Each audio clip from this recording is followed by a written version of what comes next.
میں اس کے بعد میرے استاد محترم کو دعوت دیتا ہوں کہ وہ آئے نعت سے جائے.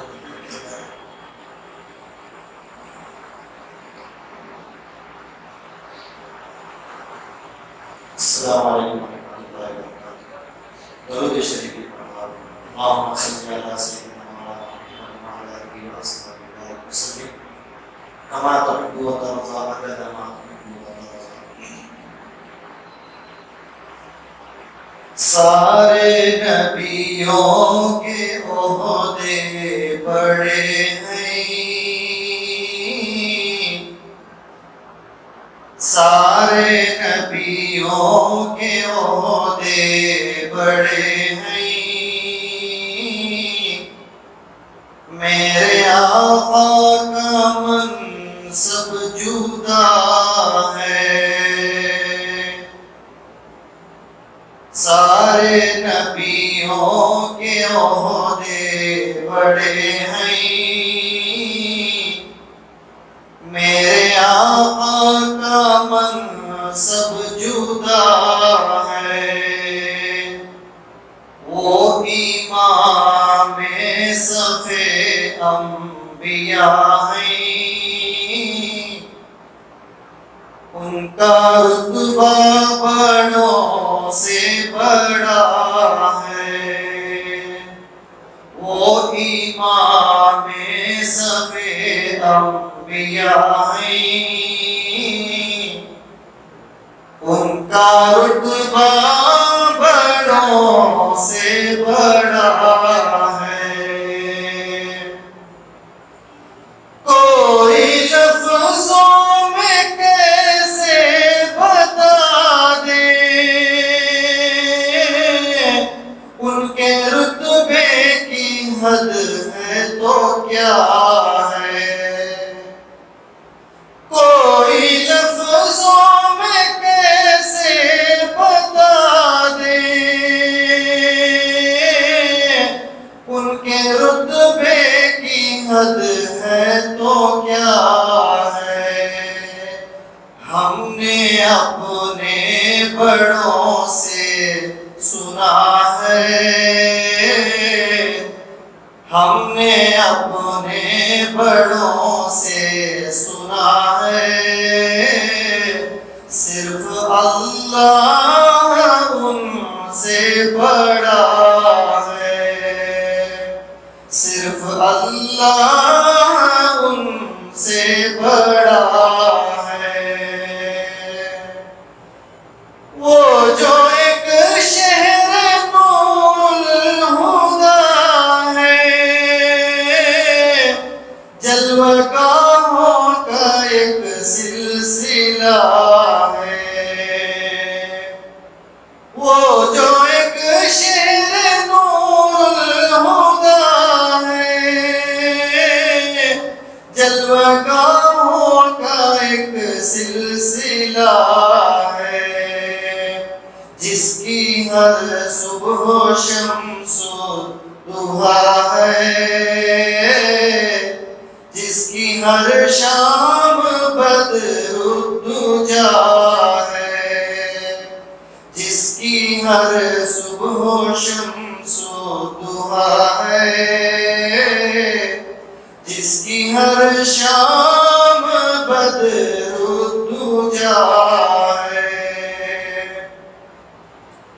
مستقل ان کی چوکھٹ عطا ہو،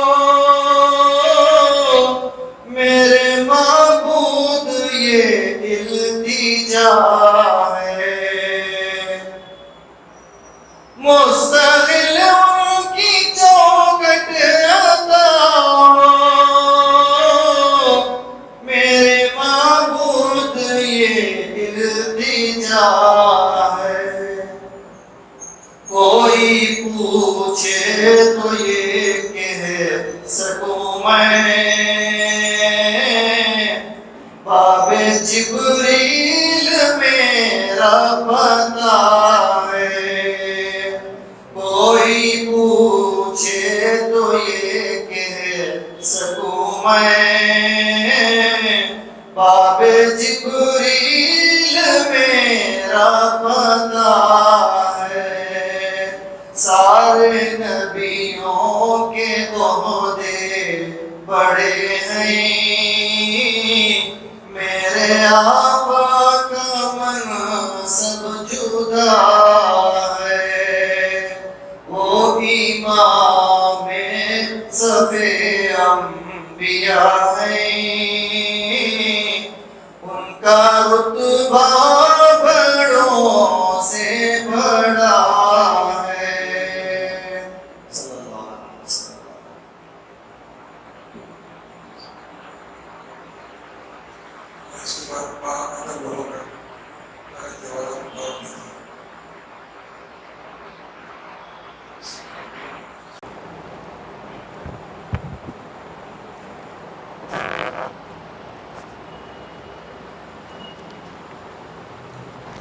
الحمد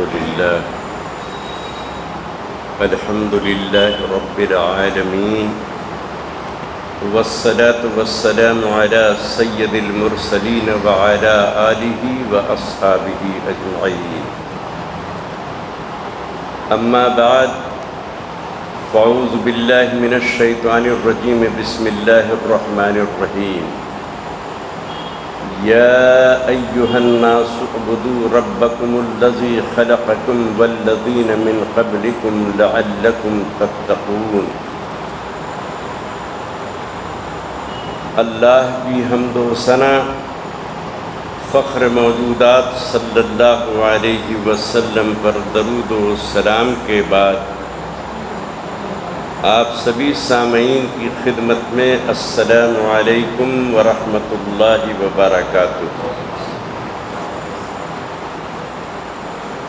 معزز حضرات، ہمارے مولانا محترم کی کوششوں سے مجھے آسان کام سے مشکل کام کی طرف لگا دیا گیا ہے. بیان کرنا نہایت آسان ہے، اس میں کوئی دقت اور مشقت نہیں. کچھ مضمون اگر آپ کو یاد ہو تو ادھر ادھر سے چیزیں لے کر بیان آپ گھنٹوں کر سکتے ہیں. سب سے مشکل کام جو ہوتا ہے وہ قرآن کی تفسیر اور حدیث کی تشریح. اس میں آپ ادھر ادھر نہیں جا سکتے. تو پہلے بیان ہوتا تھا، کچھ ایک موضوع مل جاتا تھا، اسی پر کچھ ادھر ادھر سے کام چل جاتا تھا، کوئی محنت نہیں کرنی پڑتی تھی. مگر اب ایک بہت ہی مشقت بھرے کام میں مجھے لگا دیا گیا، وہ ہے قرآن کی تفسیر. دیکھیے، سارے قرآن کی تفسیر میرے ذریعے سے یہاں پہ ممکن نہیں، کیونکہ میری تفسیر تھوڑا تفصیلی ہوتی ہے. قرآن کی اگر یہ پوری تفسیر میں اپنے انداز سے کروں تو 150 سال انشاءاللہ لگے گا، اتنی میری حیات بھی نہیں ہے. اس لیے قرآن کے مختلف مقامات سے، مثلا سورہ فاتحہ کی شروعات اسی مسجد میں ہوئی، اس کے بعد سورہ بقرہ کے 2 مقامات ہم نے دوسری مساجد میں بیان کیے. آج بھی آپ کے سامنے سورہ بقرہ کی تلاوت کی ہے. اسی کی چند آیات، 3-4 آیتوں کی تشریح و ترجمانی آپ کی خدمت میں پیش کریں گے. آپ بھی اللہ سے دعا کریں، ہم بھی اللہ سے دعا کرتے ہیں کہ اللہ تعالی ہمیں حق بات کہنے کی توفیق عطا کرے اور ہم سب کو حق پر چلنے کی توفیق عطا کرے. یا ایھا الناس اعبدوا، اے لوگو. قرآن میں دیکھیے انسانوں کو جو مخاطب کیا گیا ہے 2 طرز پر کیا گیا ہے. وہ خاص لوگ جو ایمان والے ہیں انہیں اللہ نے کہا یا ایھا الذین آمنوا، اور دوسرا طرز ہے عام انسانوں کو خطاب کیا ہے، جس میں مومن بھی ہیں، مسلمان بھی ہیں، کافر ہیں، مشرک ہیں، یہود و نصارہ ہیں. تو ان کے لیے جو طرز اللہ نے اختیار کیا وہ یا ایھا الناس، ناس کہتے انسانوں کو. آسان سا ترجمہ ہوا اے گروہ انسانی، یا اور آسان ترجمہ یا ایھا الناس، اے لوگو. اور آسان ترجمہ اے وہ لوگوں جو انسان ہو. اب انسان میں ہر کوئی داخل ہے. جو اللہ کو مانتا ہے وہ بھی انسان ہے، جو نہ مانے وہ بھی انسان ہے. اللہ نے سب کو مخاطب کیا. یا ایھا الناس اعبدوا، اے لوگو، اے دنیا کے انسانوں، عبادت کرو ربکم الذی خلقکم، اپنے اس پالنے والے پروردگار کی جس نے تمہیں بنایا اور پیدا کیا. اس آیت کریمہ میں یہ بات بتلائی گئی ہے کہ اللہ کی عبادت کیوں کی جائے. وجہ کیا ہے کہ ہم اللہ کی عبادت کریں؟ تو 2 بات اللہ نے بتلائی. ربکم الذی، وہ تم سب کا رب ہے، تم کو پالتا ہے، پوستا ہے، بڑا کرتا ہے، تمہاری ضرورتیں پوری کرتا ہے. اس لیے اللہ کی عبادت کرو۔ اور دوسری وجہ یہ بتلائی کہ خلقکم، اسی نے تمہیں پیدا کیا، اسی نے تمہیں بنایا۔ میں ان دو لفظوں کی تشریح پہلے کر دوں، اس کے بعد آگے چلتا ہوں۔ عربی زبان میں رب کا معنی ہوتا ہے، اردو میں بھی پالنے والا۔ اسی نسبت سے ماں باپ کو بھی رب کہا گیا۔ رب ارحمہما کما ربیانی صغیرا، ماں باپ کو بھی رب کہا گیا۔ ماں باپ بھی ہمیں پالتے ہیں، ہماری پرورش کرتے ہیں، ہماری دیکھ ریکھ کرتے ہیں۔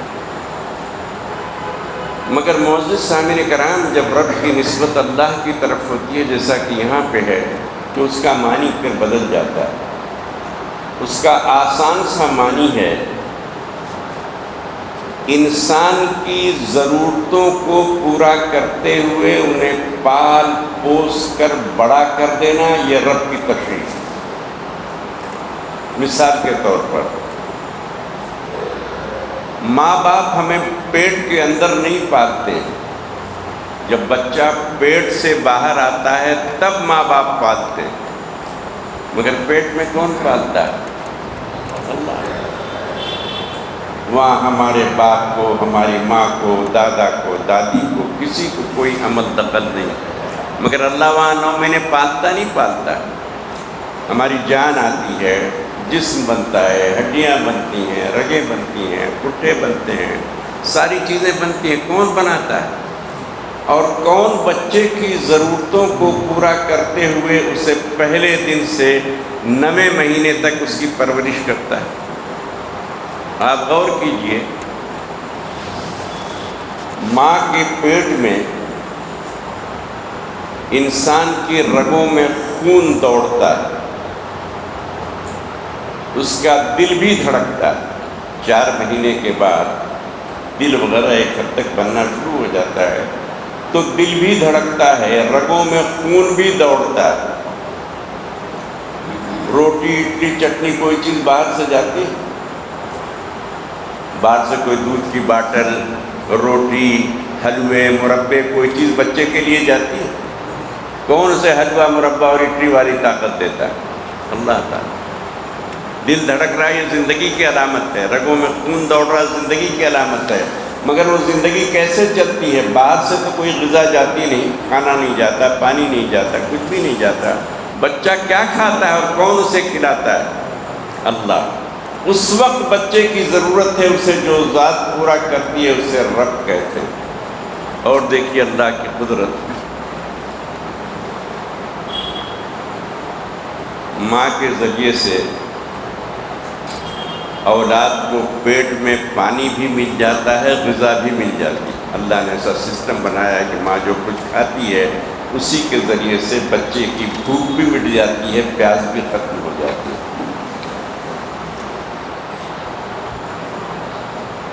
مگر بچے کا جو پھیپھڑا ہے نا، لنگس جسے کہتے ہیں، وہ کام نہیں کرتا، کیونکہ وہاں ہوا نہیں ہے، سانس لینے کا کوئی موقع نہیں، تو پھیپھڑے بند رہتے ہیں۔ دل چلتا ہے، جگر چلتا ہے، گردے کام کرتے ہیں، سب ہوتا ہے۔ یہ جو پھیپھڑا ہے بالکل بلاک رہتا ہے، بند رہتا ہے، کیونکہ پھیپھڑے کو ورک کرنے کے لیے وہاں آکسیجن نہیں۔ یہ اللہ کی قدرت آپ کو بتا رہا ہوں، اس کی ربوبیت کو دیکھیے کہ پھیپھڑے کو جاری رکھنے کے لیے ہوا نہیں ہے۔ جب ہوا نہیں ہے تو پھیپھڑے کی ضرورت نہیں ہے، وہ پھیپھڑا بند رہتا ہے، بالکل بلاک رہتا ہے۔ کسی ڈاکٹر سے پوچھیے، پھیپھڑا بالکل بلاک رہتا ہے۔ دل چلتا ہے، جگر چلتا ہے، گردے چلتے ہیں، کلیجہ چلتا ہے، پتا چلتا ہے، ہر چیز چلتی ہے، ہر چیز ورک کرتی ہے۔ صرف ایک پھیپھڑے کے کہ پھیپھڑا ورک نہیں کرتا۔ کیوں ورک نہیں کرتا؟ اس لیے کہ وہاں ہوا نہیں۔ انسان دنیا میں جب آتا ہے تو بتائیے اس کی سب سے پہلی ضرورت کیا ہے؟ جی ہوا۔ کھانا نہیں ہے، کھانا تو آپ 4 گھنٹے کے بعد دیجیے، کوئی ہے۔ دنیا میں انسان جیسے ہی ماں کے پیٹ سے باہر آتا ہے، اس کی سب سے پہلی ضرورت ہوا ہے۔ جیسے ہی دنیا میں قدم رکھتا ہے اس کے جسم میں پہلی تبدیلی یہ ہوتی کہ اللہ تعالیٰ اس کے بند پھیپھڑے کو کھول دیتا ہے۔ اب دنیا میں ہوا ہے اور ہوا سے ہی انسانی زندگی چل سکتی ہے۔ وہاں تو دل بغیر ہوا کے بھی چلتا تھا، ماں کے پیٹ میں گردے بھی چلتے۔ دنیا میں آنے کے بعد اگر آکسیجن نہ ہو تو نہ دل کام کرے، نہ گردے کام کرے، نہ جگر کام کرے، کوئی چیز فنکشن نہیں کر سکتی۔ تو اللہ سبحانہ و تعالیٰ نے اپنے فضل و کرم سے دنیا میں قدم رکھتے ہی جس چیز کی ضرورت ہے وہ چیز انسان کو عطا کر دی، یعنی ہوا۔ اسی لیے اسے رب کہتے ہیں کہ انسان کی، مخلوق کی ضرورتوں کے مطابق اس کی ضرورتوں کو پورا کرتے ہوئے اسے بڑھانا، پالنا، پوسنا، جو ذات یہ کرتی ہے کام، اس ذات کو رب کہتے ہیں۔ تو فرمائے کہ ربکم الذی، اے لوگو، تم مسلمان ہو، کافر ہو، مشرک ہو، یہود ہو، نصارہ ہو، تم کو پالنے والا میں پالتا ہوں، کوئی کسی کو نہیں پالتا۔ اور دوسرا فرمایا کہ خلقکم، میں تمہاری ضرورتیں ہی نہیں پوری کرتا بلکہ تمہیں بنایا بھی ہے، تمہیں پیدا بھی کیا ہے۔ اور اللہ نے انسان کو احسن تقویم پر بنایا۔ انسان کا اس سے اچھا کوئی جسمانی ساخت یا فزیکل اسٹرکچر ہو ہی نہیں سکتا۔ آپ تصور کر کسی سے بنواؤ کہ انسان سے خوبصورت کوئی چیز کوئی آرٹسٹ بنا دے۔ لقد خلقنا الانسان فی احسن تقویم، ہم نے بہترین شباہت پہ، بہترین جسمانی ساخت پہ، بہترین شکل و صورت میں انسان کو بنایا ہے۔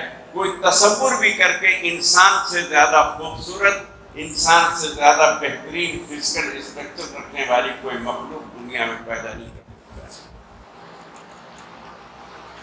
فرشتے بھی انسان سے زیادہ خوبصورت نہیں، اگرچہ وہ نورانی مخلوق ہیں، اللہ نے نور سے پیدا کیا، مگر جہاں تک احسن تقویم کا سوال ہے، اللہ نے بہترین طرز پہ جو پیدا کیا وہ انسان کو پیدا کیا ہے، فرشتوں کو نہیں پیدا کیا۔ تو اللہ نے فرمایا کہ میں تمہاری ضرورتوں کو پورا کر کے تمہیں پروان چڑھاتا ہوں، پالتا ہوں، پوستا ہوں، اور میں نے تمہیں پیدا کیا ہے، اس لیے میری عبادت کرو۔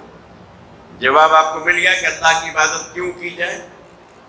کیوں کی جائے؟ اللہ کا احسان ہے، اس کی کرم ہے، اس کی عطا ہے کہ اللہ نے ہمیں انسان بنا کر پیدا کیا، ہماری ضرورتیں پوری کرتا ہے۔ اس لیے اللہ نے فرمایا کہ میری عبادت کرو، میری بندگی کرو۔ ذرا سی اللہ کی رحمتوں کو بھی ایک نظر دیکھ لیجیے، ایک نظر اس پر بھی ڈال دیجیے۔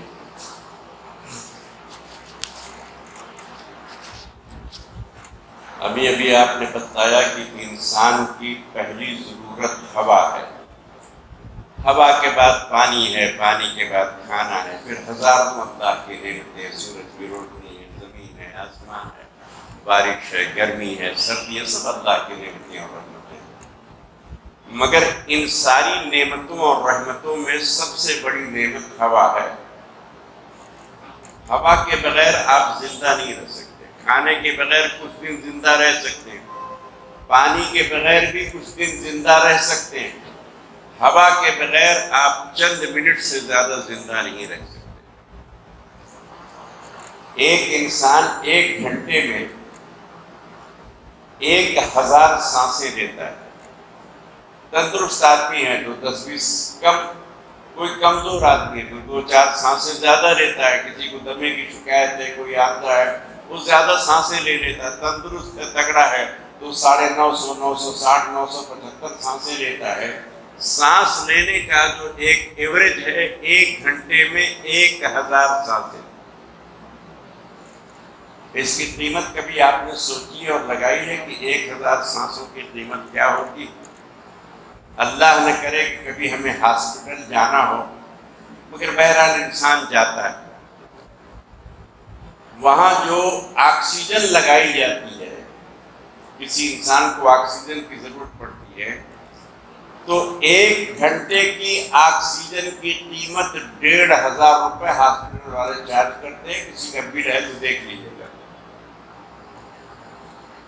کتنی. 1500.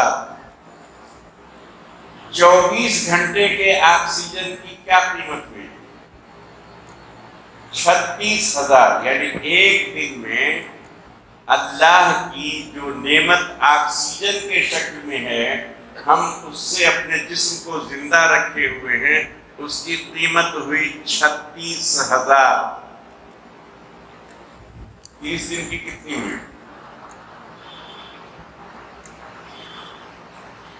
30 دن کی کتنی ہوئی بھائی؟ 9 لاکھ سے زیادہ ہو گئی.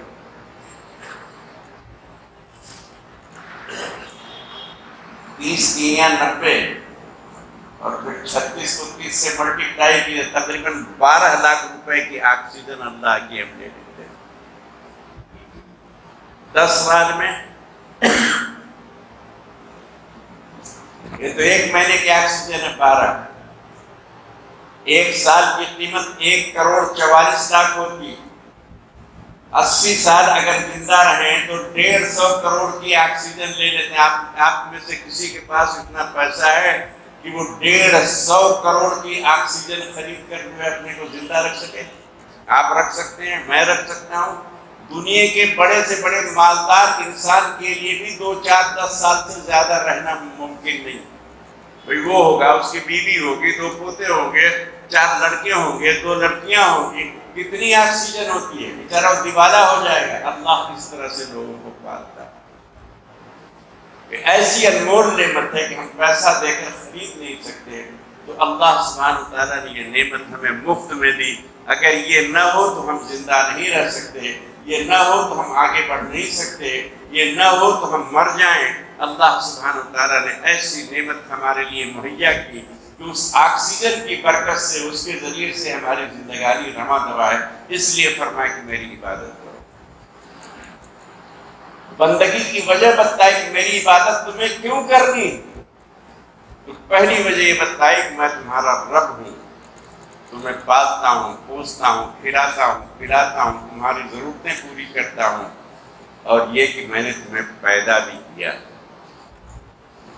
والذین من قبلکم لعلکم تتقون. اور اے لوگوں تم کو ہی نہیں,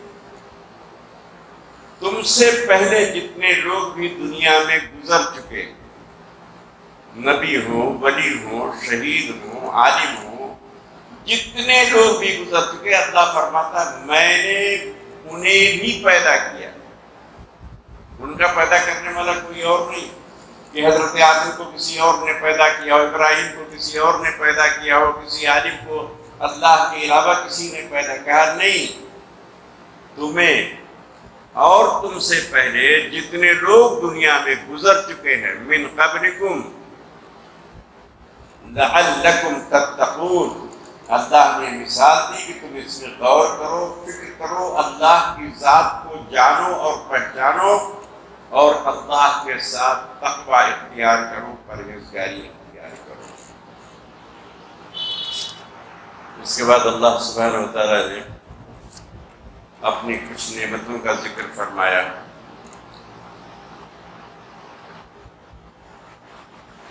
الذی جعل لکم الارض فراشا والسماء بناء وانزل من السماء ماء فاخرج به من الثمرات رزقا لکم. معزز سامعین کرام, ایک علمی نکتہ بتلا دیتا ہوں. پیدائش کے لیے, کریشن کے لیے, تخلیق کے لیے قرآن میں 4 لفظ آئے ہیں. پہلا لفظ ہے بدیع. بدیع السماوات والارض, اردو میں اس کا ترجمہ ہوگا پیدا کرنا. یعنی اللہ پیدا کرنے والا ہے آسمانوں کا اور زمین کا. دوسرا لفظ ہے فاطر السماوات والارض، تو اردو میں اس کا ترجمہ بھی ہوگا آسمانوں اور زمین کا پیدا کرنے والا۔ مگر عربی زبان میں دونوں کا الگ الگ معنی، اردو چھوٹی زبان ہے، عربی بہت بڑی زبان ہے۔ اسی طرح سے خلق السماوات والارض، اردو میں اس کا بھی ترجمہ ہوگا کہ بنایا اس نے زمین و آسمان کو، مگر عربی میں اس کا الگ مطلب۔ ایک لفظ اور آتا ہے جائز، جائز کا مطلب بھی ہوتا ہے پیدا کرنا، مگر عربی زبان میں چاروں معنی میں بہت فرق ہے۔ سنیے آیت کریمہ اس تمہید کے بعد، الذی جعل لکم الارض فراشا۔ جعل کی مثال سمجھیے، جعل کسے کہتے ہیں، میں ایک مثال دے کر سمجھاتا ہوں۔ ایک بہت خوبصورت مکان ہے، بہت اچھا ہے، مگر اس میں فرنیچر نہیں ہے، بجلی نہیں ہے، پنکھا نہیں ہے، اے سی نہیں ہے، قالین نہیں ہے، فرنیچر نہیں ہے، باورچی خانے میں چولہا نہیں ہے، دیگچی نہیں ہے، پلیٹ نہیں ہے، ڈائننگ ٹیبل نہیں ہے، صوفہ نہیں، گدا نہیں، نہاری نہیں۔ وہ گھر رہنے کے قابل ہوگا؟ ہمارا گھر بہت اچھا ہے، کروڑوں روپے کا گھر ہے، مگر اس میں جو جینے کا سامان ہے وہ نہیں، کھانا پکانے کا برتن نہیں ہے، بیٹھنے کے لیے کرسی نہیں ہے، میز نہیں ہے، پلنگ نہیں ہے، بسہری نہیں ہے، پنکھے نہیں ہے، فریج نہیں ہے، اے سی نہیں ہے، بجلی ہی نہیں۔ تو اتنا اچھا مکان ہو، کیا وہ رہنے کے قابل ہوگا؟ اس میں کوئی رہے گا؟ ایسا بھی کوئی گھر ہے جس میں بغیر کھانا کھائے کوئی رہتا؟ گھر تو بڑا خوبصورت ہے ماشاء اللہ، اس میں کھڑکیاں اور اس کے جنگلے اور اس کے دروازے، اس کی دیواریں بڑی حسین و جمیل ہیں، رہنے کے قابل نہیں۔ وہ رہنے کے قابل کب ہوتا ہے؟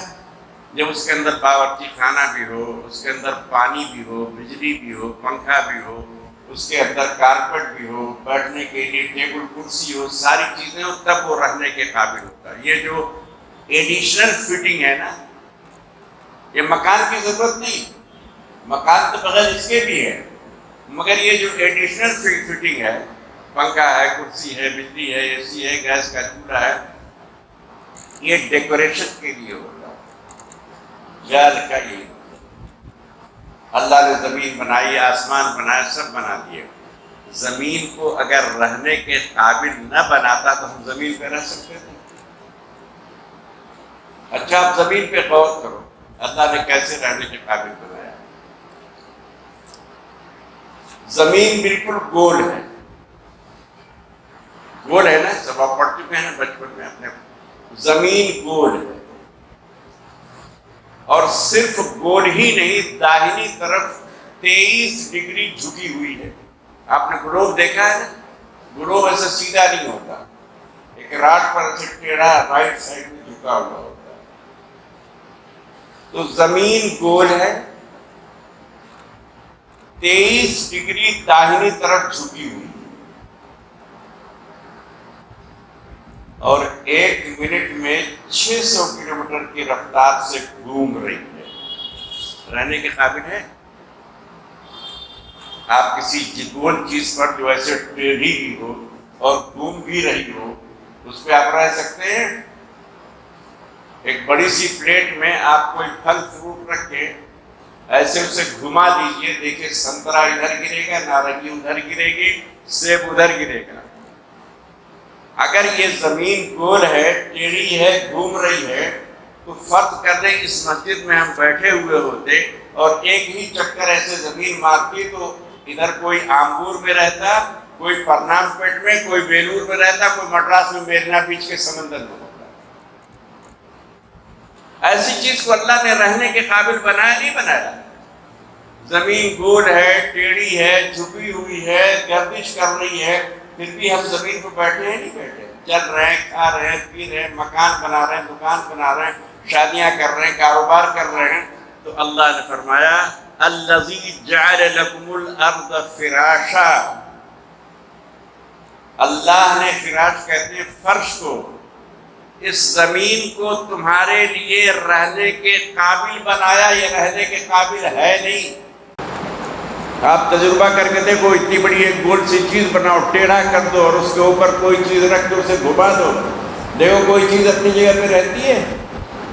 کوئی چیز اپنی جگہ پہ نہیں۔ زمین بھی تو ویسے ہی ہے نا، گول ہے، ٹیڑھی ہے، گھوم رہی ہے، مگر پھر بھی ہم کیا ہوا میں اڑ رہے ہیں؟ اس سے اللہ نے فرمایا کہ الذی جعل لکم الارض فراشا،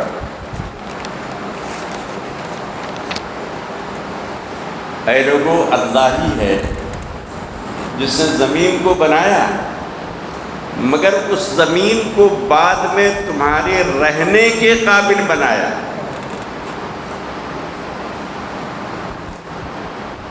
والسماء بناءً، اور آسمان کو مثل چھت کے تمہارے اوپر بنایا۔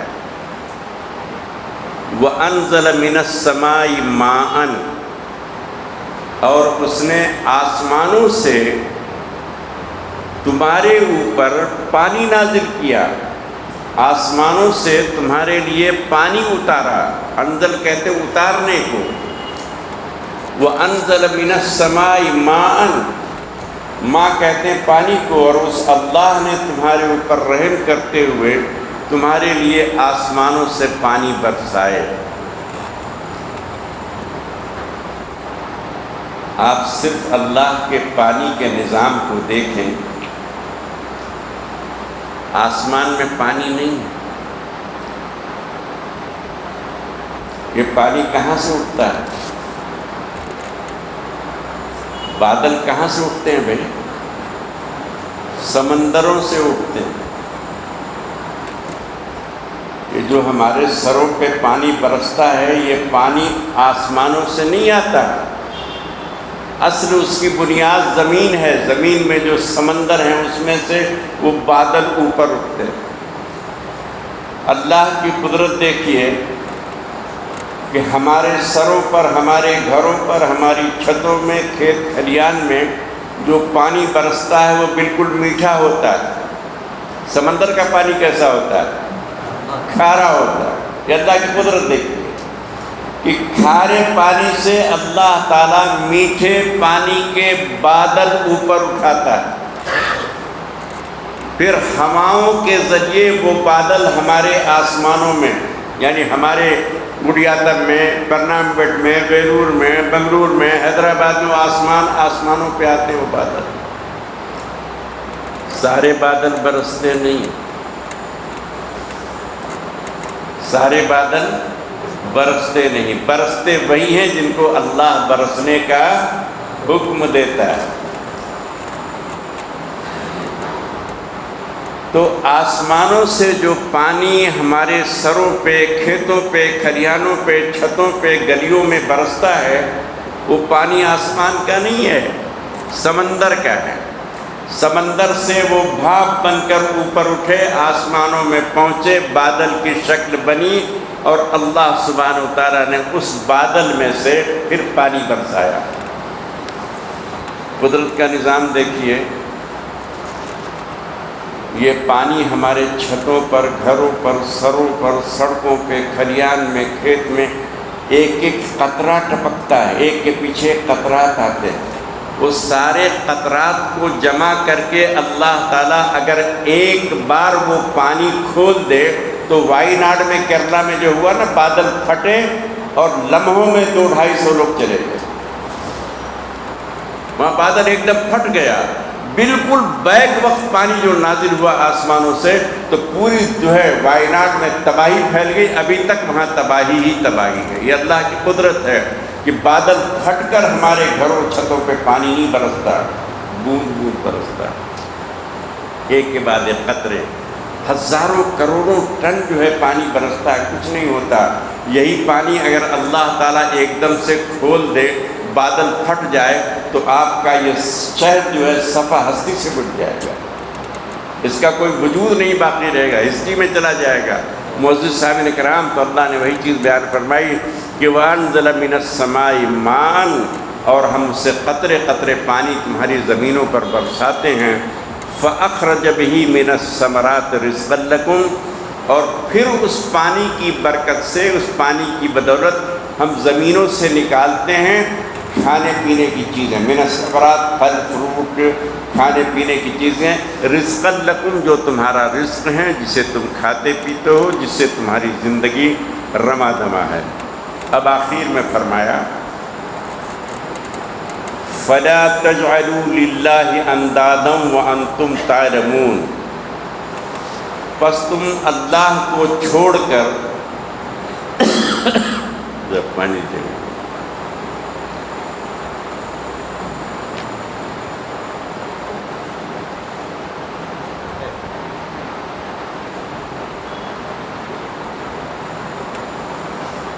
فَلَا تَجْعَلُوا لِلَّهِ أَنْدَادًا وَأَنْتُمْ تَعْلَمُونَ، پس اللہ کو چھوڑ کر کسی اور کی بندگی نہ کرو، کسی اور کو نہ پکارو، کسی سے اور سے مدد طلب نہ کرو۔ اس کے بعد کی آیت کریمہ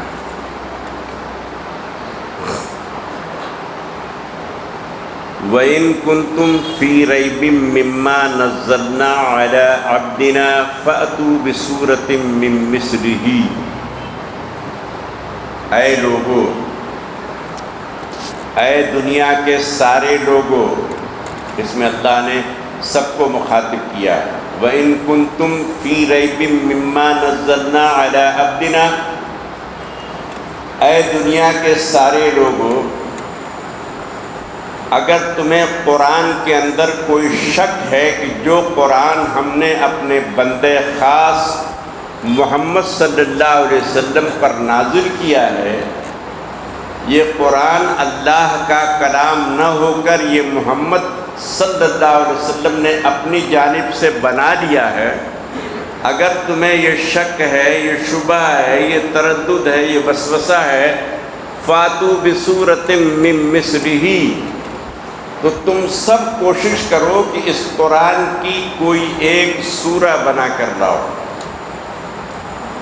اگر تمہیں اس میں شک ہے کہ اللہ کا کلام نہیں ہے بلکہ محمد صلی اللہ علیہ وسلم نے اسے گڑھ لیا ہے، بنا لیا ہے، تخلیق کر دی ہے، تو تمہیں یہ چیلنج ہے، یہ دعویٰ کیا جا رہا ہے میری جانب سے، تمہیں چیلنج کیا جا رہا ہے کہ تم بھی اس قرآن کے مثل، پورا قرآن نہیں، کوئی ایک سورہ بنا کر لے آؤ۔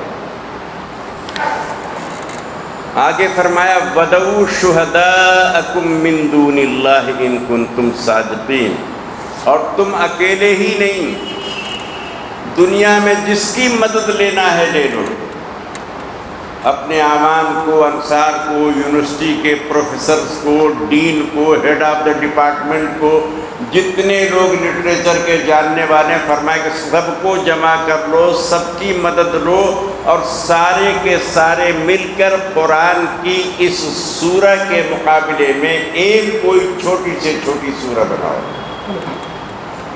ان کنتم صادقین، اگر تم اپنے دعوے میں سچے ہو اور یہ کہتے ہو کہ کسی انسان کا بنایا ہوا کلام ہے، اللہ کا کلام نہیں ہے، تو تم سارے انسان مل جاؤ، سارے یونیورسٹی کے لوگ، لٹریچر کے ماہرین، زباندان، سب ملو اور مل کر اس قرآن کے مقابلے میں ایک سورہ بنا کر لاؤ۔ میں آپ کو ایک واقعہ سناتا ہوں۔ سرکار دو عالم صلی اللہ علیہ وسلم کی مکی زندگی میں جب سورہ کوثر نازل ہوئی تو سورہ کوثر بالکل شاعری کے طرز پر ہے، حالانکہ وہ شاعری نہیں ہے، مگر طرز اس کا وہی ہے، انا اعطیناک الکوثر فصل لربک وانحر، شاعری میں اسی ہوتا ہے نا، ان شانئک هو الابتر، بالکل شاعری کے ٹائپ پر، حالانکہ وہ شاعری نہیں، مکی صورتیں اکثر ایسی ہیں۔ یہ سورہ نازل ہوئی، مکے میں ایک بہت بڑا شاعر تھا، اس کی عمر جب بہت زیادہ ہو گئی تو مکہ شہر چھوڑ کر پڑوس کے ایک غار میں، کسی غار میں، پہاڑوں میں غار ہوتے، سرکار دو عالم صلی اللہ علیہ وسلم بھی غار ہیرا تشریف لے جاتے تھے، ہجرت کے وقت غار ثور میں آپ نے پناہ لی ہے، وہ چھوٹے بڑے غار تھے، کسی غار میں وہ چلا گیا، چونکہ پرانے زمانے میں یہ تصور تھا کہ عمر کے آخری حصے میں اللہ کو یاد کرنا چاہیے، جو بھی اس کا تصور رہا وہ دنیا چھوڑ کر اس غار میں چلا گیا۔ مگر چونکہ شاعر بہت بڑا تھا تو جو نئے شاعر تھے، جو نئے لوگ پوئٹری لکھنے والے تھے، یہ اپنی شاعری ایک کاغذ کو، زمانے میں کاغذ تو تھا نہیں، پتے پر، پتھروں پر، ان کی جھلیوں پر لکھ کر وہ غار کے دہانے پر جو ہے پتھر کے نیچے رکھ دیتے تھے۔ 4-6 دن کے بعد جاتے اس میں جو کمی ہوتی تو وہ کریکشن کر کے وہاں وہ رکھ دیتا تھا۔ اسی زمانے میں سورہ کوثر نازل ہوئی۔ ایک آدمی نے کیا کیا کہ پوری سورہ کوثر لکھی، انا آتیناک الکوثر، دوسری لائن لکھی کہ فصل لربک وانحر، تیسری لائن لکھی ان شانئک هو الابتر، چوتھی لائن چھوڑ دی، اور شاعری میں 4 کمپلیٹ ہونا چاہیے۔ کہا شیخ اس کے آگے تو مجھے معلوم نہیں، آپ ذرا سا اس میں کوئی اصلاح کر کے بھیجیے۔ 4 دن کے بعد وہ جب اس غار پہ پہنچا تو اس کا جواب اس نے لکھ دیا۔ جواب لکھا، کیا جواب لکھا جانتے ہیں؟ انا آتیناک الکوثر فصل لربک وانحر ان شانئک هو الابتر۔ چوتھا جملہ لکھا، لیس ھذا کلام البشر،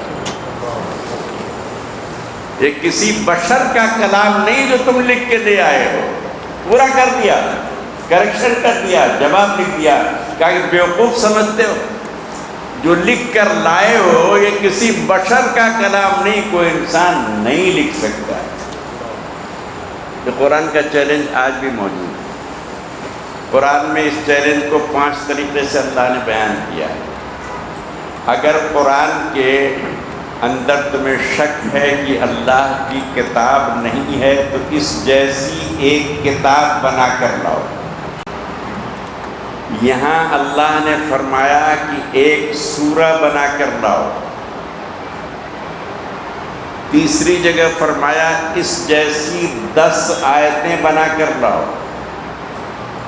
چوتھی جگہ فرمایا کہ اس جیسی ایک آیت بنا کر لاؤ۔ 5ویں جگہ فرمایا کہ اس جیسا کوئی ایک جملہ بنا کر لاؤ۔ ٹائمنگ کب تک دیا؟ ٹائمنگ کب تک کی دیا؟ قیامت تک۔ ٹائمنگ جو دی وہ رسول اللہ کے زمانے کی نہیں دی ہے، عمر فاروق کے زمانے کی نہیں دی، حضرت علی یا مغلیہ پیریڈ کے زمانے کی نہیں دی۔ کہا قیامت تک تمہیں یہ چیلنج ہے کہ اس جیسی ایک کتاب، اس جیسی 10 آیتیں، اس جیسی ایک سورہ، چھوٹی سورہ، اس جیسی کوئی ایک آیت بنا کر لاؤ۔ فرمایا تم اکیلے نہیں، ساری دنیا کے انسانوں کو بلا لو جو پڑھے لکھے ہیں، عقل والے ہیں، عربی جانتے ہیں، پروفیسر ہیں، یہ ہیں وہ ہیں، سب کو بلاؤ، سب مل کر کوشش کرو کہ اس قرآن جیسی ایک کوئی سورہ بنا دی جائے، ایک 10 آیت بنا دی جائے، پوری کتاب بنا دی جائے۔ کوشش کر کے دیکھ لو۔ اب اللہ نے نتیجہ بیان کیا کہ اس کوشش کا نتیجہ کیا ہوگا۔ فَإِن لَّمْ تَفْعَلُوا وَلَن تَفْعَلُوا، کرو یہ کام اگر تم سے ہو سکتا ہے۔ پھر فرمایا وَلَن تَفْعَلُوا، تم ہرگز یہ کام کر ہی نہیں سکتے۔ پہلے کہا کرو یہ کام اگر تم سے ہو سکتا ہے، پھر فیصلہ دیا اللہ نے وَلَن تَفْعَلُوا، تم سے یہ کام نہیں ہو سکتا ہے، تم کام یہ نہیں کر سکتے ہو۔ سوال یہ کیوں نہیں کر سکتے؟ وجہ بھی تو کوئی ہونی چاہیے نا، کہ قرآن جیسی کتاب کیوں نہیں بن سکتی؟ دیکھیے میں بہت ساری وجوہات میں سے 3 وجہ آپ کو بتاتا ہوں، کیونکہ وقت بھی ہو جاتا ہے اور تفصیل میں تفصیل ضروری ہوتی ہے، اس لیے میرے خیال میں اسی آیت پہ وقت ختم ہو جائے گا۔ قرآن کیوں نہیں بن سکتا ہے؟ جب نقلی توریت بن سکتی ہے، نقلی انجیل بن سکتی ہے، نقلی زبور بن سکتی ہے، تو قرآن کیوں نہیں بن سکتا؟ خود اللہ نے قرآن میں فرمایا یحرفون الکلم عن مواضعہ، توریت میں یہ تبدیلی کر دیتے ہیں، تحریف کر دیتے ہیں، کم کر دیتے ہیں، زیادہ کر دیتے ہیں. ہوا ہے جبھی تو اللہ نے گواہی دی نا. یحرفون الکلم عن مواضعہ. تو جب توریت اللہ کی کتاب ہے وہ نقلی بن سکتی ہے تو قرآن بھی تو اللہ کی کتاب ہے، اس کی کیوں نقل نہیں ہو سکتی؟ زبور بھی اللہ کی کتاب ہے، جب وہ بھی نقلی بنتی اور بنائی جا رہی ہے تو قرآن کیوں نہیں ہو سکتا؟ انجیل اللہ کی کتاب ہے، ہم ایمان رکھتے ہیں، ہمارا تو ایمان ہے کہ توریت، زبور، انجیل سب اللہ کی کتابیں، ہم ایمان نہ رکھیں تو مسلمان نہیں. مگر جب اس میں تبدیلی ہو سکتی ہے، تبدیلی ہو رہی ہے اور تبدیلی ہوتی رہے گی تو قرآن میں تبدیلی کیوں نہیں ہو سکتی؟ جب اللہ کی دیگر کتابیں تبدیل ہو گئی، تبدیل ہو رہی ہیں، ہو سکتی ہیں، ہوتی رہے گی، تو قرآن بھی تو اللہ کی کتاب ہے. اللہ کی کتاب میں تبدیلی کیوں نہیں ہو سکتی قرآن میں؟ میں 4 وجہ آپ کو بتاتا ہوں، وجوہات بہت ساری. پہلی وجہ،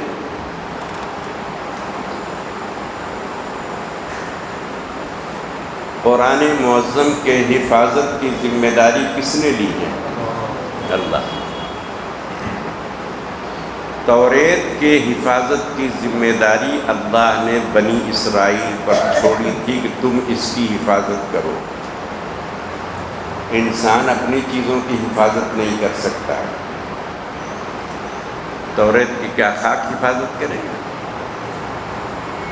پہلا فرق سمجھیے کہ دیگر جو 3 آسمانی کتابیں ان کی حفاظت کا ذمہ اللہ نے نہیں لیا ہے.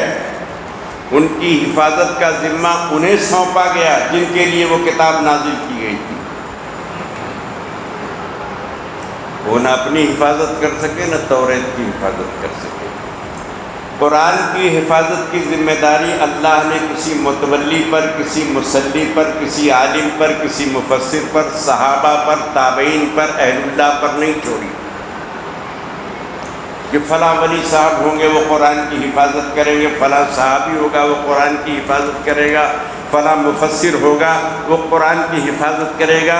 اللہ نے قرآن کے حفاظت کی ذمہ داری کسی کمیٹی، کسی آرگنائزیشن، کسی فرد، کسی ولی، کسی قطب، کسی ابدال، کسی عالم، کسی مؤذن پر نہیں چھوڑی ہے. ذمہ کس نے لیا حفاظت کا؟ اللہ نے.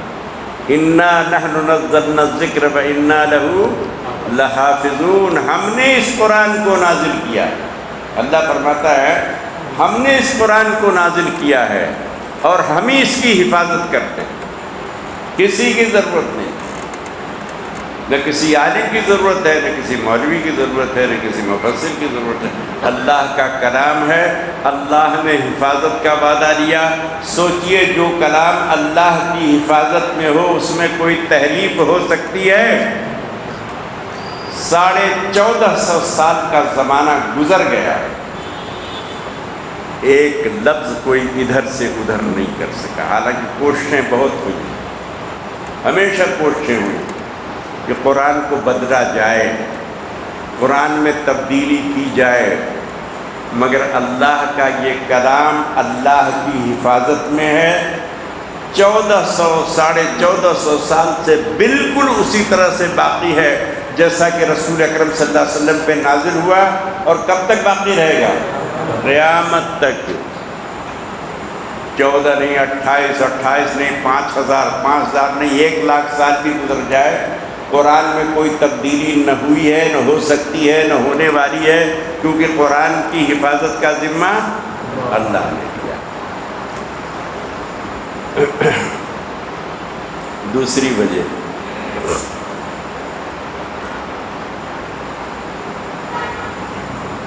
پہلے قرآن کے بارے میں یہ بات جانیے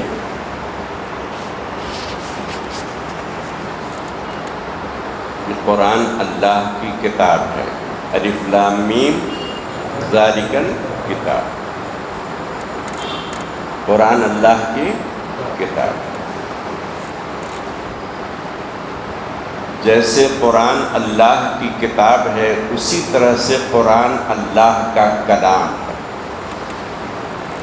توریت اللہ کی کتاب ہے، اللہ کا کلام نہیں ہے۔ زبور اللہ کی کتاب ہے، اللہ کا کلام نہیں ہے۔ انجیل بھی اللہ کی کتاب ہے، نور ہے، ہدایت ہے، مگر اللہ کا کلام نہیں۔ قرآن اللہ کی کتاب بھی ہے اور اللہ کا کلام بھی۔ اب کلام کے بارے میں اللہ کیا کہتا ہے؟ سورہ الانعام کی آیت ہے، لا تبدیل لکلمات اللہ۔ اللہ کے کلام میں کوئی تبدیلی ممکن نہیں، اگر تم کرنا بھی چاہو تو کر نہیں سکتے، کیونکہ حفاظت کس کی ہے؟ اللہ کی۔ تو پہلا فارمولہ بتایا کہ لا تبدیل لکلمات اللہ، تم اللہ کے کلام میں تبدیلی نہیں کر سکتے۔ یہ چیلنج دیا، کر کے بتاؤ، کر کے دکھاؤ، جیسی ایک کتاب بتاؤ۔ پھر کہا آخر میں کہ فَإِن لَّمْ تَفْعَلُوا وَلَن تَفْعَلُوا، کرو، کر کے بتاؤ، تم ہرگز نہیں کر سکتے، کیونکہ لا تبدیل لکلمات اللہ، اللہ کے کلام میں تبدیلی ممکن ہے ہی نہیں، کوئی کر ہی نہیں سکتا۔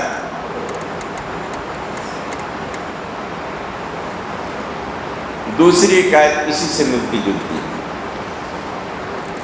لا مبدل لکلمات اللہ، ہے نا حضرت جی؟ لا مبدل لکلمات اللہ، پہلی آیت کا ترجمہ ہے تم اللہ کے کلام میں چاہ کر بھی تبدیلی نہیں کر سکتے۔ تم سارے مل جاؤ، اکٹھا ہو جاؤ، یورپ سے، افریقہ سے، عربستان سے، انگلستان سے، تمام سے لوگوں کو بلا لو، اللہ کے کلام میں تبدیلی نہیں کر سکتے۔ اب فرمایا کہ کیوں نہیں کر سکتے؟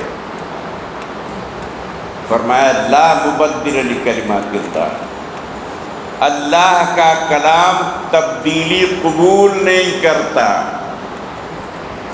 اللہ کی کتاب تو تبدیلی قبول کر لیتی ہے، یحرفون الکلم عن مواضعہ، مگر اللہ کا کلام تبدیلی قبول نہیں کرتا۔ کوئی اسے تبدیل نہیں کر سکتا، اگر تبدیلی کرے بھی تو اس کی چوری پکڑی جائے گی، کیونکہ تبدیلی قبول نہیں کرتا۔ اس میں کوئی تحریف ہو جائے، کوئی چیز بڑھا دی جائے، کوئی چیز کم کر دی جائے، اللہ کا یہ کلام اسے قبول نہیں کرتا۔ علماء کرام کی خدمت میں اس کی تفسیر میں ایک دوسرے انداز سے کر دیتا ہوں۔ دیکھیے، قرآن کی ہر آیت میں 3 چیز ہے، یہ 3 چیزیں انسانی کلام میں ایک ساتھ جمع ہونا ممکن نہیں ہے۔ اذان دے لیجیے، چلیے ہم بھی رسک لے لیتے ہیں۔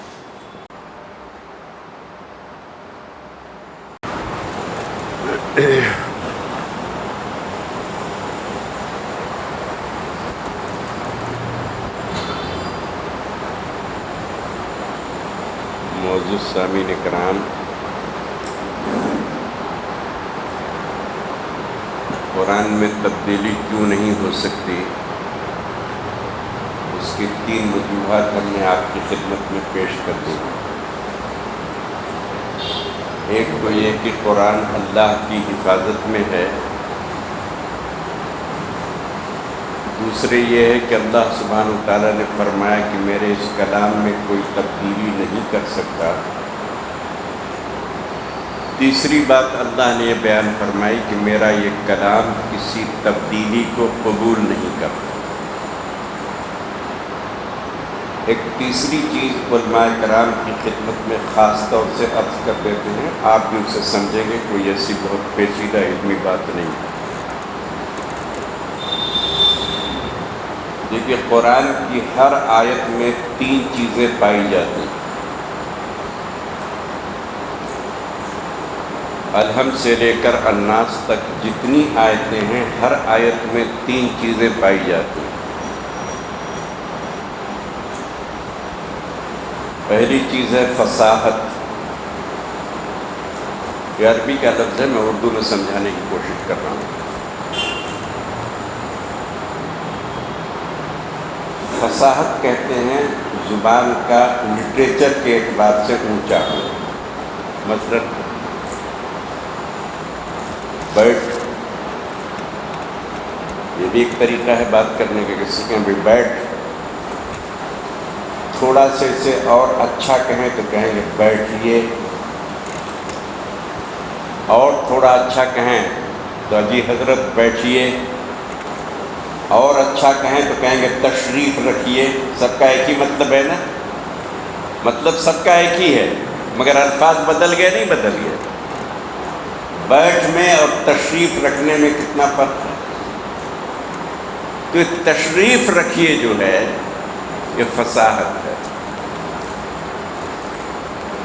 تشریف رکھیے فصاحت ہے. یعنی قرآن کی ہر آیت جو ہوتی ہے وہ لٹریچر کے اعتبار سے بالکل ہائی پوزیشن پر ہوتی ہے. قرآن کی کسی آیت میں کوئی سطحی کلام نہیں. دوسری چیز ہے بلاغت. جملوں کو بلیغ انداز میں پیش کرنا. جیسے بیٹھیے، تشریف رکھیے. اب اس میں بلاغت کیا ہے؟ جناب والا آپ تشریف رکھیے، آپ کے تشریف رکھنے سے ہمیں مسرت ہوگی. یہ بلاغت ہے. سب کا مطلب ایک ہی ہے، مگر دیکھیے الفاظ کیسے کیسے بدل جاتے ہیں. اب کوئی انسان جو اسکول مدرسے نہ گیا ہو، یہ کسی سے کہہ سکتا ہے کہ جناب من تشریف رکھیں، آپ کے تشریف رکھنے سے ہمیں مسرت ہوگی؟ نہیں کر سکتا. یہ قرآن کی خاصیت ہے کہ اس کے ہر آیت کو اللہ نے بلیغ انداز میں پیش کیا ہے. اس سے زیادہ بلاغت ممکن ہی نہیں. انسان کے کلام میں دو چیز ہو سکتی ہے، فصاحت بھی ہو سکتی ہے، بلاغت بھی ہو سکتی ہے. آپ بھی اچھی اردو بات کر سکتے ہیں، اچھے الفاظ کا انتخاب کر سکتے ہیں. قرآن میں تیسری چیز ہے بداعت. فصاحت، بلاغت اور بداعت. انسان کے کلام میں یہ تین چیزیں ہونا ناممکن ہے. فصاحت ہوگی، بلاغت ہوگی تو بداعت نہیں ہوگی. بداعت ہوگی، بلاغت ہوگی تو فصاحت نہیں ہوگی. فصاحت ہوگی، بداعت ہوگی تو بلاغت نہیں ہوگی. کوئی کر کے دیکھ لیں. قرآن کی ہر آیت میں تین چیزیں، فصاحت ہے، بلاغت ہے، بداعت ہے. انسانی کلام میں دو چیز تو ہو سکتی ہے، تیسری چیز نہیں ہو سکتی. اللہ نے یوں ہی تھوڑی چیلنج کر دیا کہ ساری دنیا کے لوگوں مل جاؤ، پڑھے لکھے اکٹھا ہو جاؤ. ایک جگہ تو فرمایا کہ جناتوں کو بھی بلا لو، سب کو بلا کر مل جل کر ایک ایسی کتاب بناؤ. یہ تین چیز انسانی کلام میں ممکن ہی نہیں ہے، صرف اللہ کے کلام میں یہ چیز ممکن ہے. ایک اور واقعہ آپ کو سنا دیتا ہوں. عربی لٹریچر کا ایک بڑا امام ہے ابن مقنع. اس کی جو کتاب ہے وہ عربی درجات کے بہت اونچے کلاسز میں آج بھی پڑھائی جاتی ہے. ہر مدرسے میں تو نہیں ہے مگر جو بڑے مدارس ہیں وہاں وہ کتاب پڑھائی جاتی ہے. عربی زبان کے لٹریچر کی اس میں انتہا ہے، یعنی جتنا آپ سوچ سکتے ہو وہ اس کتاب میں. ایک زمانے میں یہ حضرت گمراہ ہو گئے. اللہ تعالیٰ ہدایت دے تو ہدایت ہے، ہدایت چھین دے تو کوئی ہدایت دینے والا. اتنا پڑھا لکھا انسان، لٹریچر کا امام، جس کا لٹریچر آج بھی پڑھایا جاتا ہے، گمراہ ہو گیا. اسلام دشمنوں کو جب یہ بات پتہ چلی کہ گمراہ ہو گیا ہے بہت بڑا آدمی، تو ایک کمیٹی بنا کر اس کے پاس پہنچے. کہا جی حضرت قرآن کا جواب لکھنا، آپ تو لٹریچر کے امام ہو، آپ بھی یہ کام کر سکتے ہو. آپ اس قرآن کا ایک جواب لکھ دیں تاکہ ہم اس چیلنج کو توڑ سکیں. اللہ نے چیلنج دیا نا کہ فاتو بسورۃ من مثلہ،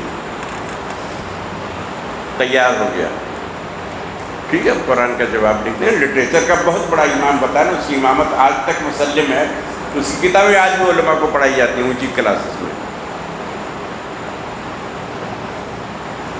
ایگریمنٹ ہو گیا، اس نے کہا کہ مجھے جو ہے شہر کے باہر ایک بنگلہ دیا جائے جو پرسکون ماحول میں ہو، کھانے پینے کا خرچ دیا جائے، وہ غلام بالیاں دی جائیں، کاغذ قلم دیا جائے، سارا انتظام کر دیا۔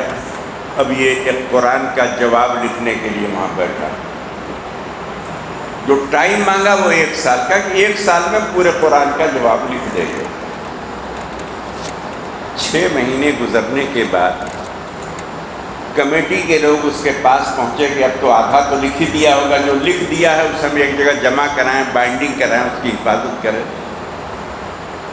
جب اس کمرے میں پہنچے، اس گھر میں پہنچے بلکہ، تو دیکھا کہ چاروں طرف گول گول کاغذ کے ٹکڑے۔ آپ کی عادت ہے نا، کوئی چیز لکھنے پسند نہیں آتی تو ایسے کر کے ایسے پھینک دیتے ہیں، ڈسٹ بن میں ڈال دیتے ہیں۔ وہ 6 مہینے سے یہی کام کر رہا تھا کہ لکھتا تھا، پسند دیکھتا تھا، امام تھا نا، تو اس میں فصاحت، بلاغت، بداعت میں فرق آتا، یوں گولا بنا کے ایسے پھینک دیتا، پورے گھر میں گول گول گول گول گولے لگے ہوئے۔ حضرت کا یہ حال ہے کہ بال بڑھ کے یہاں تک آ گئے، مونچھ منہ میں جا رہی، داڑھی ایک طرف جا رہی ہے۔ پوچھا کیا کر رہے ہو اور کتنا اب تک کام ہوا؟ 6 مہینے کے بعد کہتا ہے کیا حضرت میں کیا کروں؟ بسم اللہ الرحمن الرحیم جو قرآن کی پہلی آیت ہے اس کا جواب لکھتا ہوں۔ بسم اللہ الرحمن الرحیم ایک مستقل آیت ہے، ہر سورہ کے اوپر جو بسم اللہ ہوتی ہے وہ سورہ کا حصہ نہیں ہے بلکہ مستقل اپنی جگہ پہ ایک آیت ہے۔ بسم اللہ کی جو پہلی آیت ہے، بسم اللہ الرحمن الرحیم قرآن کی جو پہلی آیت ہے، میں اس کا جواب لکھتا ہوں، جواب لکھ دیتا ہوں، مگر جب نظر ڈالتا ہوں تو اس میں فصاحت کی کمی نظر آتی ہے، اسے پھینک دیتا ہوں، پھر لکھتا ہوں تو فصاحت تو درست ہو جاتی ہے، بلاغت کی کمی آ جاتی ہے۔ 6 مہینے سے یہی کام کر رہا ہوں، ابھی بسم اللہ کا جواب نہیں لکھ پایا۔ لوگ ان کا پروجیکٹ بند کر دیجیے، قرآن میں 6666 آیتیں ہیں، 6 مہینے میں ایک آیت کا جواب نہیں لکھ سکے، تب کیا خاک لکھو گے؟ تو اتنا بڑا امام جب ایک آیت کا، قرآن کی ایک چھوٹی سی آیت ہے بسم اللہ الرحمن، اس کا جواب نہیں لکھ سکا، تو اللہ نے یوں ہی تھوڑی چیلنج کے بعد میں اللہ نے اس کی ہدایت دی، مسلمان ہوا، توبہ کیا، مسلمان ہوا، اور بہت بڑا امام ہے، بتائے اس کی کتابیں آج کل پڑھائی جاتی ہیں۔ تو ایسا مت سمجھیے کہ قرآن نقلی بنانے کی کوشش نہیں کی گئی ہے، کی جاتی رہے گی۔ اکبر کے زمانے میں رتن نام کے ایک انسان نے ہندوستان میں نقلی قرآن بنانے کی کوشش کی، مگر اللہ نے فرما دیا نا، لا مبدل لکلمات اللہ، اللہ کا یہ کلام کسی تبدیلی کو قبول نہیں کرتا، اس میں کوئی تبدیلی کر ہی نہیں سکتا۔ تو فرمایا اللہ سبحانہ وتعالیٰ نے کہ فَإِن لَّمْ تَفْعَلُوا وَلَن تَفْعَلُوا فَاتَّقُوا النَّارَ الَّتِي وَقُودُهَا النَّاسُ وَالْحِجَارَةُ، جب تم یہ کام نہیں کر سکتے تو تمہیں یہ کام نہیں کرنا چاہیے، اگر تم یہ کام کرو گے تو ڈرو اس آگ سے، اس جہنم سے جس کا ایندھن انسان اور پتھر ہے۔ جہنم کا جو ایندھن ہے وہ پتھر ہے، اور جہنم کا جو ایندھن ہے وہ انسان ہے۔ وَعِدَّتْ لِلْكَافِرِينَ، اللہ سبحانہ وتعالیٰ نے اس جہنم کو بھڑکا رکھا ہے، دہکا رکھا ہے ان کے لیے جو اس قسم کا کفر کرنے والے ہیں، جو کافر ہیں، ان کے لیے اس عذاب کو اللہ نے تیار کر رکھا ہے۔ اور آگے چلوں یا بس کروں؟ بس کر لوں؟ 8:30۔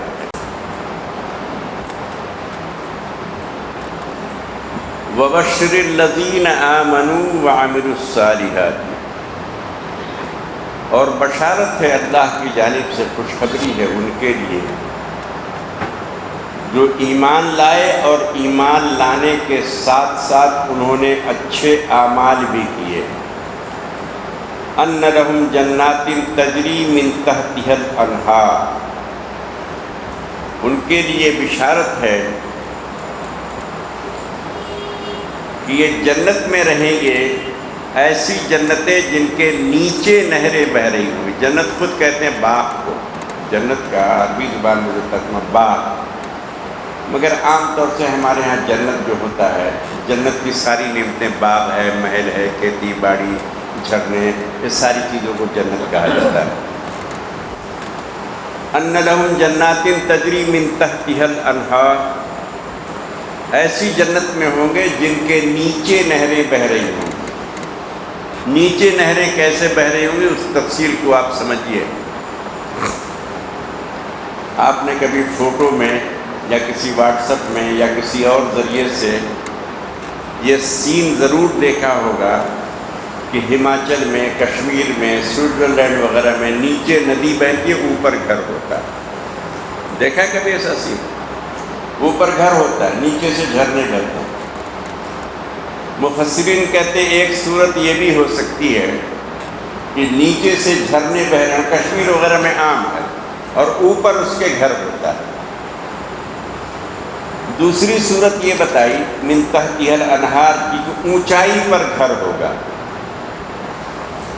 اور سائڈ سے نیچے نہریں بہ رہی ہیں، ادھر اونچے اونچے گھر ہوں گے، محلات ہوں گے، اور اس کے سائڈ سے لگے ہوئے، یعنی اس سے نیچے نہریں بہ رہی ہوں گی۔ دونوں صورت ہو سکتی ہے، اللہ کے لیے کوئی چیز ناممکن نہیں ہے۔ تو ایسا بھی ہو سکتا ہے کہ نیچے نہریں بہ رہی ہوں، جھرنے ہوں، اس کے اوپر گھر ہو، یا یہ صورت بھی ہو سکتی ہے کہ سائڈ میں گھر ہو اور اس گھر کے اوپر نیچے ادھر ادھر جو ہے نیچے کی طرف نہریں بہ رہی ہیں۔ تو فرمایا اللہ تعالیٰ نے کہ وَبَشِّرِ الَّذِينَ آمَنُوا وَعَمِلُوا الصَّالِحَاتِ أَنَّ لَهُمْ جَنَّاتٍ تَجْرِي مِن تَحْتِهَا الْأَنْهَارُ كُلَّمَا رُزِقُوا مِنْهَا مِنْ ثَمَرَةٍ رِزْقًا قَالُوا هَذَا الَّذِي رُزِقْنَا مِنْ قَبْلُ وَأُتُوا بِهِ مُتَشَابِهًا، اور انہیں پھلوں کا رزق دیا جائے گا۔ آپ پورے قرآن کو پڑھو تو قرآن میں نہ کہیں سیلون پراٹھے کا ذکر ہے، نہ کہیں شیرمال کا ہے، نہ تندوری روٹی کا ہے، نہ پراٹھے کا کوئی ذکر نہیں ہے۔ اسی طرح سے پنیر کا ذکر نہیں ہے، مٹر پلاؤ کا ذکر نہیں ہے، کسی چیز۔ کھانے کا جو مینو قرآن میں ہے وہ 3 چیزوں پر مشتمل ہے۔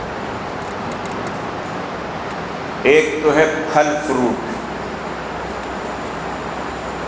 سیب کا ذکر ہے، سیب کا نہیں، معافی ہے، قرآن سے انار کا ذکر ہے، کھجور کا ذکر، کیونکہ سیب عرب میں نہیں ہوتا تھا، اس لیے نامانوس پھل کو اللہ نے نہیں بتایا، اسے الگ سے ذکر کیا، من ثمرت میں آ گیا، نام لے کر کھجور ہے، کیلا ہے، من طلح منضود، کھجور ہے، انار ہے، انگور ہے، ان کا ذکر کیا، اور اجمالی طور پر لفظ ثمر سے سارے پھلوں کا ذکر کیا۔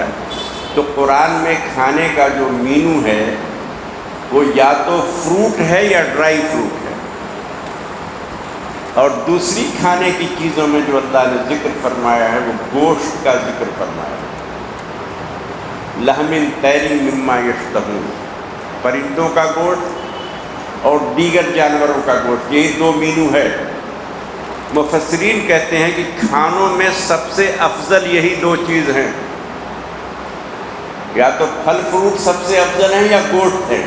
اللہ نے افضل چیز کا ذکر کر دیا، اس کے نیچے ساری چیزیں آ جاتی ہیں۔ اب آپ تو نارتھ کاٹ والے ہیں، بگھارے بیگن، کھٹا بیگن بہت پسند ہے، کیا یہ خالی وہاں گوشتہ ملے گا؟ بیگن کا وہ بھی ملے گا۔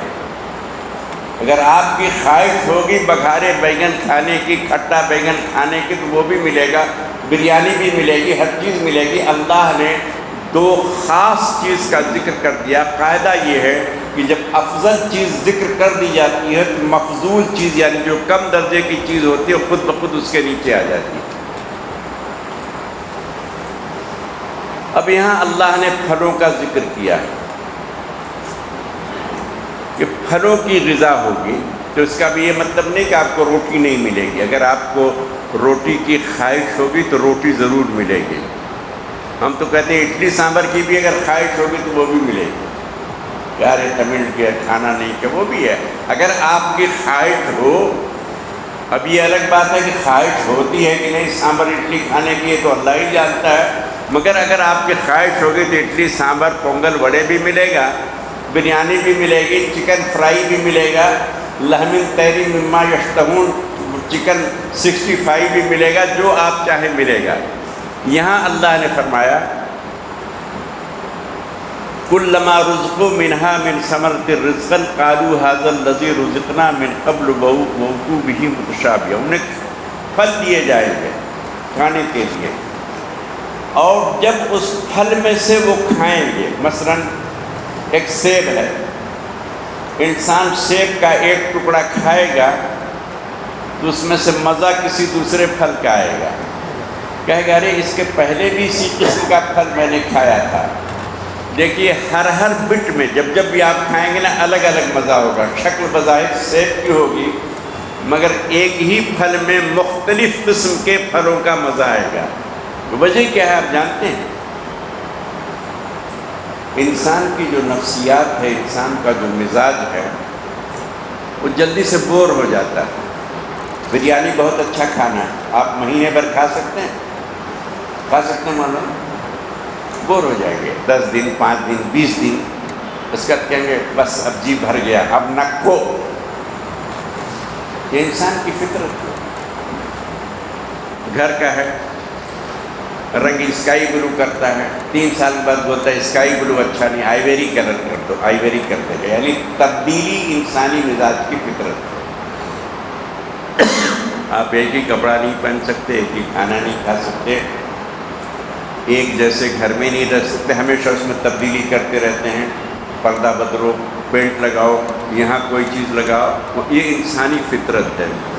اسی فطرت کے لحاظ سے جنت کے اندر اللہ سبحانہ و تعالیٰ نے انتظام کیا. آپ کھائیں گے انار،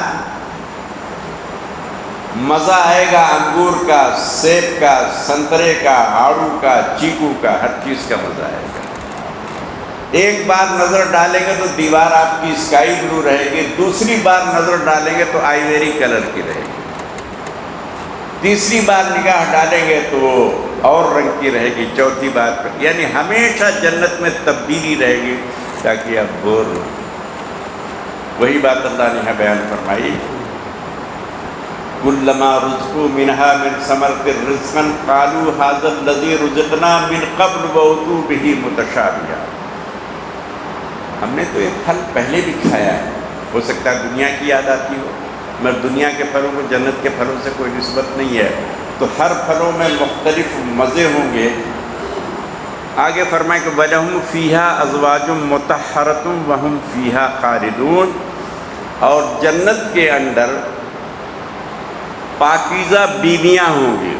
یہاں حور کا ذکر نہیں، خوشمت ہو جائیے، حور کا جب ذکر آئے گا تب بتائیں گے اس کی اصل حقیقت کیا ہے. ہم لوگ بڑا حور آتی ہے ایسا تصور میں چلے جاتے ہیں، کیسی رہیں گی، وہ بات کا قصہ ہے. یہاں اللہ فرماتا ہے فیہا ازواج مطہرۃ، جنت میں پاکیزہ بیویاں ہوں گی. وہم فیہا خالدون، اور اس جنت میں ایک دن کا رہنا نہیں ہوگا بلکہ ہمیشہ جنت میں رہنا ہوگا. جو ایک بار جنت میں داخل ہو جائے جنت سے نہ نکلے گا نہ نکالا جائے گا، نہ نکلنا ہے نہ نکالا جانا ہے. فرمایا وہم فیہا خالدون. اللہ تعالیٰ اس جنت میں اپنے مومن بندے کو ہمیشہ کا قیام بخشے گا. اس کی چند نعمتوں کا اللہ نے ذکر فرما دیا کہ باغات ہوں گے، گھر ہوں گے، جھرنے ہوں گے، کھانے کے لیے مختلف قسم کے پھل فروٹ ہوں گے، اور اس کے علاوہ انسان جو بھی خواہش کرے، جو بھی چاہت ہو، اللہ کے ہاں اس کے لیے سب دستیاب ہے. جنت میں پاکیزہ بیویاں ہوں گی. پاکیزہ بیویوں کی تفصیل ہم زیادہ ڈیٹیل سے نہیں کر سکتے، چھوٹے بچے بھی موجود ہیں. یعنی عورتوں کے جو دنیا میں عارضے کچھ ہوتے ہیں نا مہینے میں، وہ سب جھنجھٹ نہیں ہوگا، ہمیشہ پاک رہیں گے، وہ دنیا سے ختم ہو جائے گا. تو فرمائے کہ ازواج مطہرۃ وہم فیہا خالدون. آخری بات عرض کر دیتا ہوں، کھانے کا وہاں پہ 2 سسٹم ہوگا. جنت میں جو ہم کھائیں گے پئیں گے اس کا 2 سسٹم ہوگا. ایک ہے مینول سسٹم اور دوسرا ہے آٹومیٹک سسٹم. مینول سسٹم کا بھی بیان اللہ نے قرآن میں کیا ہے، آٹومیٹک سسٹم کا بھی بیان کیا ہے۔ مینول سسٹم جو بیان کیا وہ اس طرح سے کہ آپ گاؤ تکیہ لگائے ہوئے تکیوں پر متقین فیہا علی الارائک، تکیوں پر ٹیک لگائے ہوئے بیٹھے ہوں گے، سروس کرنے والے چاروں طرف سروس کر رہے ہوں گے، آپ اپنے دوست احباب کے ساتھ ہوں گے، ان کے ذریعے سے آپ کو کھانا سپلائی کیا جائے گا۔ یہ مینول سسٹم ہے۔ آرام سے اپنے گدے پر، کرسی پر، صوفے پر بیٹھ گئے، متقین فیہا علی الارائک، دوست ہیں، احباب ہیں، آپ کے ملنے والے ہیں، جنت میں بھوک تو ہے نہیں مگر مزے کے لیے کھائیں گے۔ اب وہ مینول سسٹم کے ذریعے، غلمان کے ذریعے آپ کو کھانا سرو کیا جائے گا، چیزیں لائی جائیں گی۔ ایک سسٹم یہ ہے، اس کا بھی قرآن میں اللہ نے تفصیل سے ذکر کیا، یہ مینول سسٹم۔ اور ایک ہے آٹومیٹک سسٹم، کہ آپ اپنے ریسارٹ میں، اپنے لان میں، جو بھی وہاں اللہ نے آپ کو محل دیا ہوگا، باہر بیٹھے ہوں گے، ایک پرندہ آسمان میں اڑتا ہوا جائے گا، دل میں خواہش ہوگی کہ اس کا گوشت کھاؤں، امیڈیٹ وہ فرائی ہو کے آپ کے سامنے آ جائے گا۔ اس کے لیے آپ کو کسی نوکر کی، کسی باورچی کی، کسی شیف کی ضرورت نہیں پڑے گی۔ یہ سسٹم بھی دنیا میں جیسے ہے اسی طرح سے قیامت میں بھی ہے، کہ آٹومیٹک طریقے پر بھی چیزیں آپ کے سامنے آئیں گی۔ انگور کا باغ ہے، آپ اپنی جگہ پر بیٹھے ہوئے ہیں، چاہتے ہیں کہ وہ انگور کھاؤں، خود بخود وہ انگور کا جھاڑ آپ تک آئے گا، آپ کے منہ میں جائے گا، کھا لیجئے، وہ اپنی جگہ پہ چلا جائے گا۔ یہ سسٹم بھی ہے، وہ سسٹم بھی ہے۔ حالات کے اعتبار سے مسلمان دونوں سسٹم استعمال کرے گا۔ حالات کے اعتبار سے ایسے بھی کھائے گا، ویسے بھی کھائے گا۔ جنت خواہشات پوری کرنے کی جگہ، جو خواہش ہو اللہ تعالیٰ پوری کرے گا۔ دنیا خواہشات پوری کرنے کی جگہ نہیں، اللہ کے احکام کو پورا کرنے کی جگہ۔ جو یہاں اللہ کے حکموں کو پورا کرے گا، پھر جنت میں جانے کے بعد جو چاہے گا اللہ اسے دے گا۔ جنت میں کوئی عمل نہیں، نہ نماز ہے، نہ روزہ ہے، نہ حج ہے، نہ زکوٰۃ ہے، نہ صدقات ہے، کچھ بھی نہیں۔ آپ پڑھنا چاہیں نماز پڑھ سکتے ہیں، نماز شوق میں پڑھ سکتے ہیں، عبادت کی حیثیت نہیں۔ آپ روزہ رکھنا چاہیں تو رکھیے، 1000 سال کا روزہ رکھیے، کوئی کھانے کی ضرورت نہیں۔ کھانا چاہیں تو 1000 سال تک کھاتے رہیے، کوئی روکنے والا نہیں۔ تو ایسی جنتوں کا اللہ سبحانہ وتعالیٰ نے اپنے کلام میں ذکر کیا ہے۔ آپ بھی دعا کریں، ہم بھی دعا کرتے ہیں کہ اللہ تعالیٰ ہم سب کو جنت الفردوس عطا کرے۔ اللہ سے اس کی شان کے لائق مانگیے، اگر کہ ہم بندے ہیں، گندے ہیں، مگر ہم اللہ سے مانگتے ہیں، اور اللہ سے اس کی شان کے مطابق مانگیے۔ آپ اتنی سی جنت مت مانگیے، اتنی بڑی جنت جو سب سے اعلیٰ ہے وہ مانگیے۔ اللہ تعالیٰ ہر چیز پر قادر ہے، اللہ سے نیک امید رکھیے۔ دنیا میں ڈرتے رہیے، اللہ کے حکموں کو پورا کرتے رہیے، اللہ سے نیک امید رکھیے۔ جو انسان جیسی اللہ سے امید رکھے گا، اسی کے مطابق اس کے حق میں فیصلہ کیا جائے گا۔ تو اگرچہ ہم گندے ہیں مگر پھر بھی اللہ کے بندے ہیں، اللہ سے امید رکھیے، دنیا میں کوشش کرتے رہیے، کامیابی کوئی بہت دور نہیں ہے۔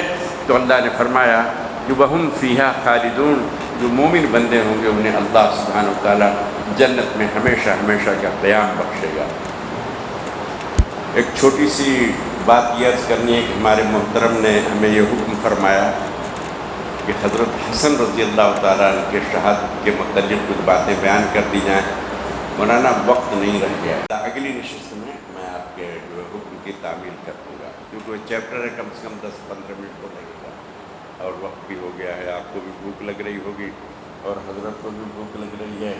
تو میں انشاءاللہ ان کے اس حکم کو اگلی نشست تک کے لیے موقوف کر رہا ہوں۔ اللہ تعالیٰ ہم سب کو عمل کی توفیق عطا کرے۔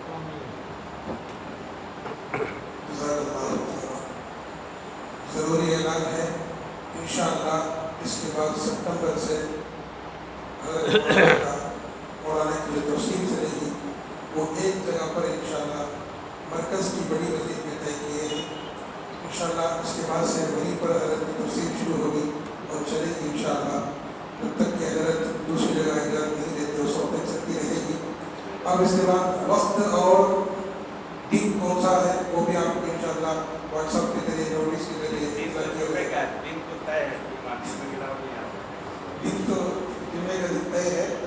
پہ انشاءاللہ حضرت والا سے پوچھ کر بتا دیا جائے گا. انشاءاللہ سپٹمبر سے بڑی